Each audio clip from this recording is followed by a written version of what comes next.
আচ্ছা, শিক্ষা বললেই আমাদের মাথায় কি আসে? বেশিরভাগ সময় হয়তো স্কুল, কলেজ বা পরীক্ষার ছবি, তাই না? কিন্তু শিক্ষা কি আসলেই শুধু ক্লাসরুমের চার দেয়ালের মধ্যে আটকে আছে? আজকের এই আলোচনা আমরা দেখব যে শিক্ষা আসলে এর থেকেও অনেক বড় আর গভীর একটা ব্যাপার।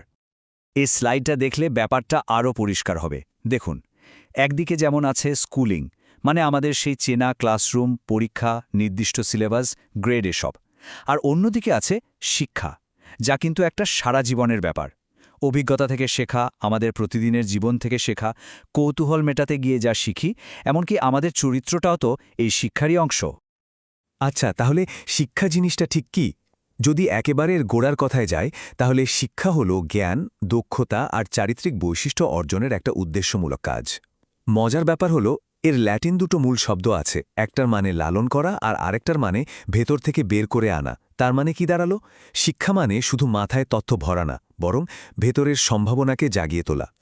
তো এই যে শেখার কথা বলছি, এটা আসলে হয় কিভাবে? আমাদের জীবনে কিন্তু শেখাটা নানাভাবে ঘটে। কিছুটা নিয়ম মেনে, আবার অনেকটাই নিয়মের বাইরে। চলুন শেখার এই বিভিন্ন পথগুলো নিয়ে একটু কথা বলা যাক। বিশেষজ্ঞরা বলেন জ্ঞান অর্জনের পথ মূলত তিন ধরনের।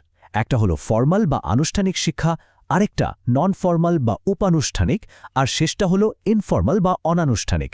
এই তিন পথেই কিন্তু আমাদের সারা জীবনের শেখাটা চলতে থাকে।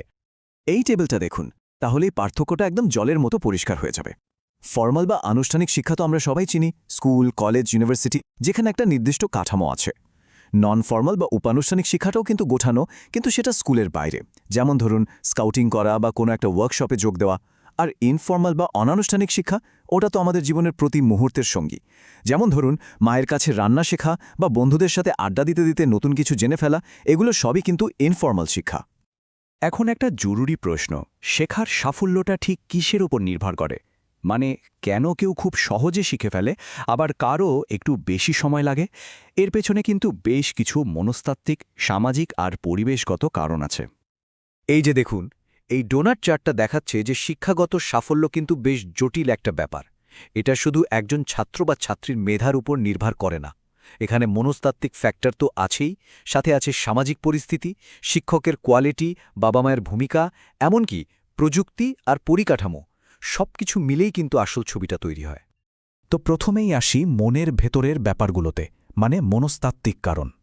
একজন শিক্ষার্থীর নিজের মোটিভেশন, তার বুদ্ধিমত্তা, ব্যক্তিত্ব আর আত্মবিশ্বাস, এই সবকিছুই তার শেখার ওপর বিরাট প্রভাব ফেলে। যার ভেতর থেকে শেখার তাগিদ আসে, সে কিন্তু কঠিন জিনিসও সহজে আয়ত্ত করে ফেলে। একবার ভাবুন তো, যে ছেলেটা বা মেয়েটা শুধু গান ভালোবাসে বলে ঘন্টার পর ঘন্টা গিটার প্র্যাকটিস করে, তাকে কিন্তু কেউ পরীক্ষার জন্য জোর করছে না।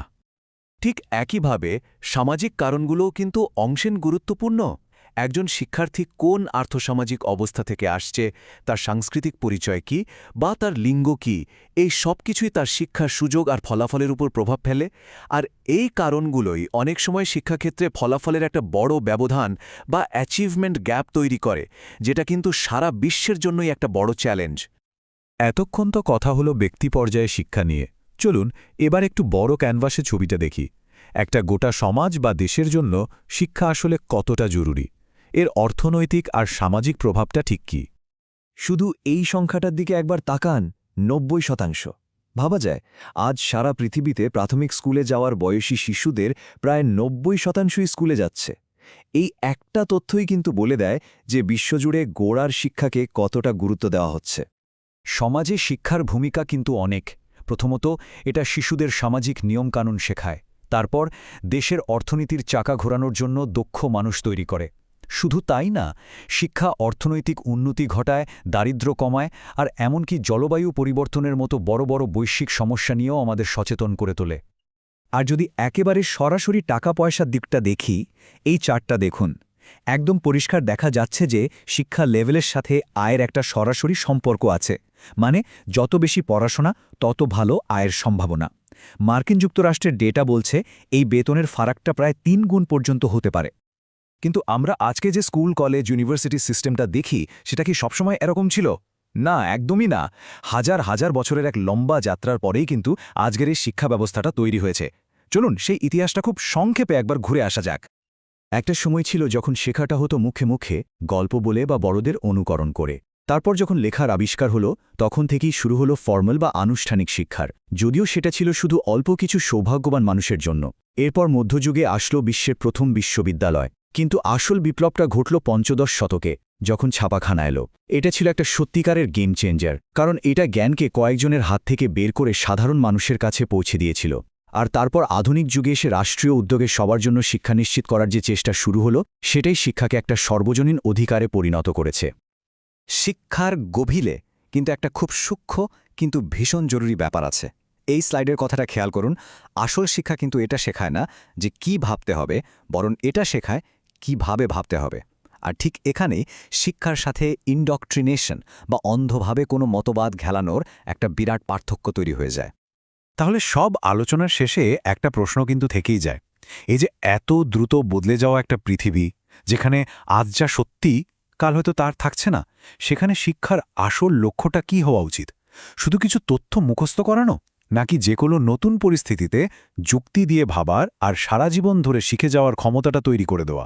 এটা কিন্তু ভাবার মতো একটা প্রশ্ন, তাই না?